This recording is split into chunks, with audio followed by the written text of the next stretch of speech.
കൊട്ടാരങ്ങളുടെ നഗരമായ മൈസൂരിലെ ഒറ്റ നോട്ടത്തിൽ കണ്ണിനെയും മനസ്സിനെയും ഒരുപോലെ കുളിർപ്പിക്കുന്നതും താജ്മഹൽ കഴിഞ്ഞാൽ കൂടുതൽ സഞ്ചാരികൾ സന്ദർശിക്കുന്നതും നൂറ്റാണ്ടുകൾ പഴക്കമുള്ള മനുഷ്യനിർമ്മിത കൊട്ടാരമായ മൈസൂർ പാലസിലെ മനോഹാരിത നിറഞ്ഞ കാഴ്ചകളും മൈസൂരിന്റെ ചരിത്രവുമാണ് നമ്മുടെ ഇന്നത്തെ വീഡിയോ. SS വ്ലോഗ്സിന്റെ പുതിയൊരു വീഡിയോയിലേക്ക് എല്ലാവർക്കും സ്വാഗതം. മഹിഷപുരം എന്ന പേരിൽ നിന്ന് പിൽക്കാലത്ത് മൈസൂർ എന്ന പേരിലേക്ക് വന്ന കർണാടകയിലെ സാംസ്കാരിക നഗരം അല്ലെങ്കിൽ കൊട്ടാരങ്ങളുടെ നാട് എന്നറിയപ്പെടുന്ന മൈസൂരിലെ എത്ര കണ്ടാലും മതിവരാത്ത കൊട്ടാരമാണിത്. അംബാവിലാസ് പാലസ് എന്നും അറിയപ്പെടുന്ന മൈസൂർ കൊട്ടാരം ഒരു കാലത്ത് വോഡയാർ രാജവംശത്തിന്റെ ഔദ്യോഗിക വസതിയായിരുന്നു. ഏഷ്യയിലെ തന്നെ ആദ്യ ആസൂത്രിത വികസന നഗരമാണ് മൈസൂർ. ഒരു കാലത്ത് കർണാടക സംസ്ഥാനം അറിയപ്പെട്ടിരുന്നത് മൈസൂർ എന്ന പേരിലാണ്. ഇന്ത്യ രാജ്യത്ത് അതിവേഗം വളർന്നു വരുന്ന നഗരമാണ് മൈസൂർ. ഇന്നിവിടെ തലയുയർത്തി നിൽക്കുന്ന ഈ കൊട്ടാരമായിരുന്നില്ല ഒരു കാലത്ത് മൈസൂർ കൊട്ടാരം. 1399 അധികാരത്തിൽ വന്ന വോഡയാർ രാജവംശത്തിലെ ഭരണാധികാരികൾ 14-ാം നൂറ്റാണ്ടിൽ നിർമ്മിച്ചതാണ് യഥാർത്ഥ കൊട്ടാരം. വോഡയാർ രാജാക്കന്മാർ മൈസൂരിനെ കീഴടക്കുമ്പോൾ അവർ ആദ്യം തടിയിലാണ് കൊട്ടാരം നിർമ്മിച്ചിരുന്നത്.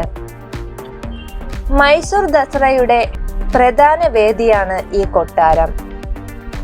14-ാം നൂറ്റാണ്ടിലാണ് ഇവിടെ ആദ്യമായി കൊട്ടാരം നിർമ്മിച്ചത്. അതിനുശേഷം നിരവധി തവണ ഇവിടെ നവീകരണം നടത്തിയിട്ടുണ്ട്. 400 വർഷത്തോളം മൈസൂർ ഭരിച്ചിരുന്ന രാജവംശമാണ് വോഡയാർ രാജവംശം. മൈസൂരിന്റെ ചരിത്രത്തിലെ സുവർണ കാലഘട്ടമെന്നാണ് വോഡയാർ രാജവംശത്തിന്റെ ഭരണകാലം അറിയപ്പെട്ടിരുന്നത്. ഇന്ത്യക്ക് സ്വാതന്ത്ര്യം ലഭിക്കുന്നത് വരെ അവർ തന്നെയാണ് മൈസൂരിന്റെ ഭരണം നടത്തിയിരുന്നത്. 1399 മുതൽ 1761 വരെയും ശേഷം 1799 മുതൽ 1947 വരെയുമായിരുന്നു അവരുടെ ഭരണകാലഘട്ടം. ഇന്ത്യ രാജ്യത്ത് ഇത്രയും കാലം നാട് ഭരിച്ചിരുന്ന ഒരു രാജവംശം വേറെയില്ല എന്നാണ് പറയപ്പെടുന്നത്. കർണാടകയുടെ സംസ്ഥാന ഉത്സവമായ ദസറ 1610 ഈ കൊട്ടാരവുമായി ബന്ധപ്പെടുത്തി നിലവിൽ വന്നത്. ദസറ എന്ന് പറഞ്ഞാൽ തിന്മയുടെ മേൽ നന്മ ആധിപത്യം സ്ഥാപിച്ച് വിജയം കൈവരിച്ചതിന്റെ ഓർമ്മയ്ക്ക് നടത്തുന്ന ആഘോഷമാണ്. അതായത് ചാമുണ്ടേശ്വരി മഹിഷാസുരനെ വധിച്ചതിന്റെ ഓർമ്മ ദിവസം നടക്കുന്ന ആഘോഷമാണ് ദസറ. ദസറ ഉത്സവത്തിന്റെ 9-ാം നാൾ ആയിരങ്ങൾ മൈസൂർ കൊട്ടാരത്തിന് മുന്നിൽ തടിച്ചുകൂടും. സ്വർണ്ണ സിംഹാസനത്തിൽ എഴുന്നള്ളുന്ന ചാമുണ്ടേശ്വരിയുടെ ദർശനത്തിനായി അവർ ക്ഷമയോടെ കാത്തിരിക്കും. 1897 ഇന്ന് കാണുന്ന ഈ കൊട്ടാരത്തിന്റെ നിർമ്മാണം തുടങ്ങുന്നത്. ഇങ്ങനെ നവീകരിച്ചെടുക്കാനുള്ള കാരണമായി പറയുന്നത് ഇതാണ്.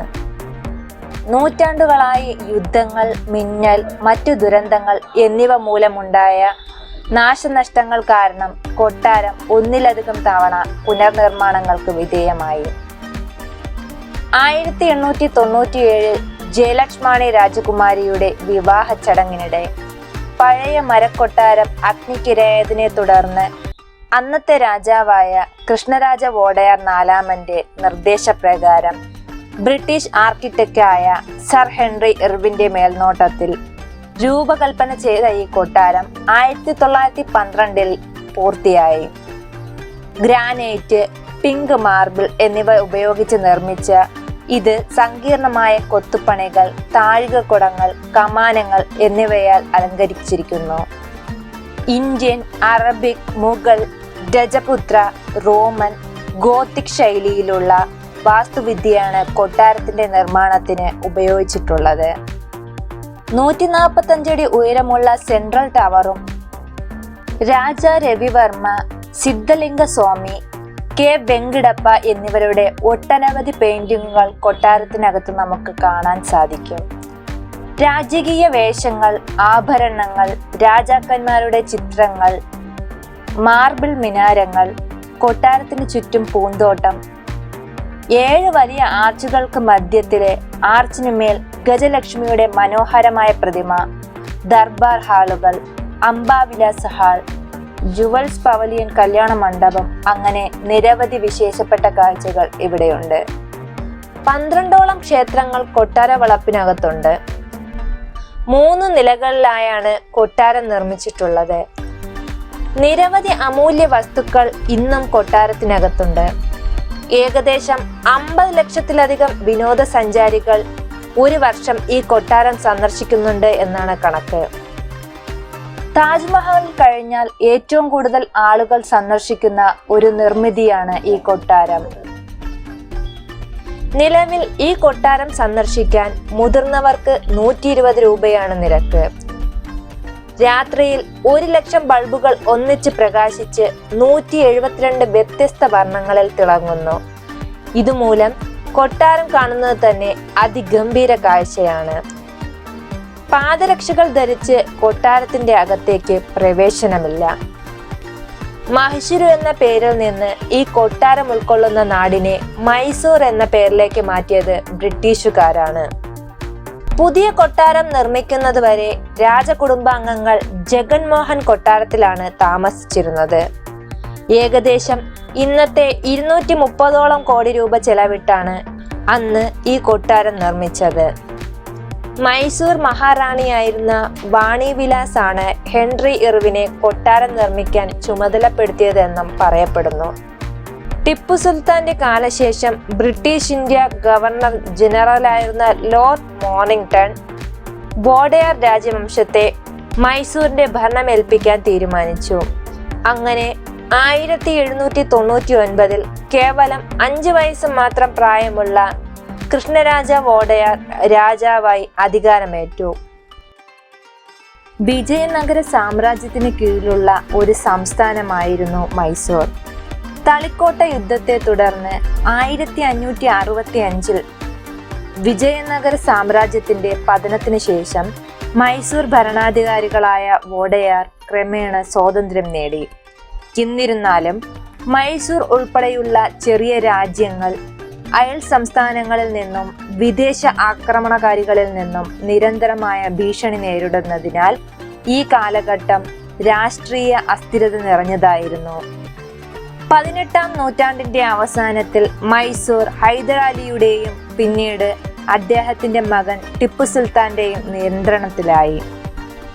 ഈ കാലഘട്ടം സൈനിക സാമ്പത്തിക ശക്തികളിൽ പുരോഗതി കൈവരിച്ചെങ്കിലും ടിപ്പു സുൽത്താനും ബ്രിട്ടീഷ് ഈസ്റ്റ് ഇന്ത്യ കമ്പനിയും തമ്മിലുള്ള 4 ആംഗ്ലോ മൈസൂർ യുദ്ധങ്ങൾ വ്യാപകമായ നാശത്തിനും ജീവഹാനിക്കും കാരണമായി.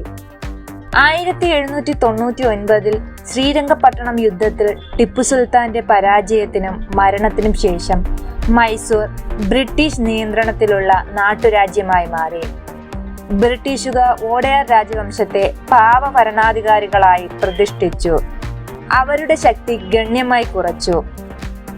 1876-78 മൈസൂരിന്റെ ചരിത്രത്തിലെ ഏറ്റവും ഇരുണ്ട അധ്യായങ്ങളിൽ ഒന്നായിരുന്നു ചാമരാജേന്ദ്ര വോഡെയാറിന്റെ ഭരണകാലത്തെ മഹാക്ഷാമം. പ്രാദേശിക ഭക്ഷ്യസുരക്ഷയേക്കാൾ കയറ്റുമതിക്ക് മുൻഗണന നൽകുന്ന ബ്രിട്ടീഷ് നയങ്ങളാൽ രൂക്ഷമായ ക്ഷാമം വ്യാപകമായ പട്ടിണിയിലേക്കാണ് നയിച്ചത്. ഇക്കാലയളവിൽ മൈസൂർ മേഖലയിൽ 1 ദശലക്ഷത്തിലധികം ആളുകൾ മരിച്ചുവെന്നാണ് കണക്ക്. 1947 ഇന്ത്യയുടെ സ്വാതന്ത്ര്യത്തിനു ശേഷം ഇന്ത്യൻ യൂണിയനിൽ സംയോജിപ്പിക്കുന്നതിൽ മൈസൂർ വെല്ലുവിളികൾ നേരിട്ടു. നാട്ടുരാജ്യം ആധുനിക ഇന്ത്യൻ സംസ്ഥാനമായ കർണാടകയുടെ ഭാഗമായി തീർന്നു. ഇത് ഭരണപരവും സാംസ്കാരികപരവുമായ പരിവർത്തനങ്ങൾക്ക് കാരണമാവുകയും സാമ്പത്തിക അസമത്വവും രാജവാഴ്ചയിൽ നിന്ന് ജനാധിപത്യത്തിലേക്കുള്ള മാറ്റവും ഈ മേഖലയ്ക്ക് സാമൂഹികവും രാഷ്ട്രീയവുമായ വെല്ലുവിളികൾ സൃഷ്ടിക്കുകയും ചെയ്തു. മൈസൂരിനെ സ്വതന്ത്ര ഇന്ത്യയിലേക്ക് സംയോജിപ്പിച്ചതിന് ശേഷം ഈ പ്രദേശം ആധുനികവൽക്കരണവും വ്യാവസായിക വികസനവുമായി ബന്ധപ്പെട്ട് നിരവധി പോരാട്ടങ്ങളെ അഭിമുഖീകരിച്ചു. വോഡെയാർ സാമ്പത്തിക വളർച്ചയ്ക്ക് അടിത്തറ പാകിയപ്പോൾ ഒരു നാട്ടുരാജ്യത്തിൽ നിന്ന് ജനാധിപത്യ സംവിധാനത്തിലേക്കുള്ള മാറ്റം വെല്ലുവിളികൾ കൊണ്ടുവന്നു. വോഡയാർ കാലഘട്ടത്തിൽ സ്ഥാപിതമായ വ്യവസായങ്ങൾ, ചന്ദന എണ്ണ ഫാക്ടറികൾ, പട്ടുനെയ്ത്ത് എന്നിവ ആധുനിക വ്യവസായങ്ങളുമായി മത്സരിക്കാൻ പാടുപെട്ടു. പരമ്പരാഗത കരകൗശല വസ്തുക്കളുടെയും ചെറുകിട വ്യവസായങ്ങളുടെയും തകർച്ച കരകൗശല തൊഴിലാളികൾക്കും തൊഴിലില്ലായ്മയ്ക്കും സാമ്പത്തിക ബുദ്ധിമുട്ടുകൾക്കും കാരണമായി. മൈസൂരിന്റെ ദുരിതത്തിന്റെ ചരിത്രം അവിടുത്തെ ജനങ്ങളുടെ പ്രതിരോധ ശേഷിയുടെ തെളിവാണ്. അധിനിവേശങ്ങളും കൊളോണിയൽ ചൂഷണവും മുതൽ പട്ടിണിയും സാമൂഹിക അസമത്വങ്ങളും വരെ മൈസൂർ കാര്യമായ വെല്ലുവിളികളെ അഭിമുഖീകരിച്ചിട്ടുണ്ട്. എന്നിരുന്നാലും അതിൻ്റെ സമ്പന്നമായ സാംസ്കാരിക പൈതൃകം, വോഡയാർ രാജവംശത്തിലെ ദർശനപരമായ നേതൃത്വം, പൗരന്മാരുടെ ദൃഢനിശ്ചയം എന്നിവ കർണാടകയുടെ അഭിമാനത്തിൻ്റെയും ഇന്ത്യയുടെ വൈവിധ്യത്തിൻ്റെയും പ്രതീകമായി ഉയർന്നു വരാൻ അനുവദിച്ചു. വോഡയാർ രാജവംശത്തിൻ്റെ മഹത്വത്തിൻ്റെയും കർണാടക സംസ്കാരത്തിന് ചരിത്രത്തിനും അവർ നൽകിയ സംഭാവനകളുടെ കാലാതീതമായ സാക്ഷ്യമായി മൈസൂർ കൊട്ടാരം നിലകൊള്ളുന്നു. അതിമനോഹരമായ വാസ്തുവിദ്യ, ഊർജ്ജസ്വലമായ ഉത്സവങ്ങൾ, ആഴത്തിൽ വേരൂന്നിയ പൈതൃകം എന്നിവ ഇതിനെ തീർച്ചയായും സന്ദർശിക്കേണ്ട സ്ഥലമാക്കി മാറ്റുന്നു. രാജകീയ പൈതൃകത്തിൻ്റെയും ഇന്ത്യൻ കരകൗശലത്തിൻ്റെയും പ്രതീകമായ മൈസൂർ കൊട്ടാരം ഒരു സ്മാരകം മാത്രമല്ല, ഇന്ത്യയുടെ സമ്പന്നമായ പാരമ്പര്യങ്ങളുടെയും ചരിത്രത്തിൻ്റെയും ജീവനുള്ള ശേഖരം കൂടിയാണ്. വീഡിയോ ഇഷ്ടപ്പെട്ട ലൈക്കും ഷെയറും ചെയ്യുക. സബ്സ്ക്രൈബ് ചെയ്യാൻ മറക്കല്ലേ.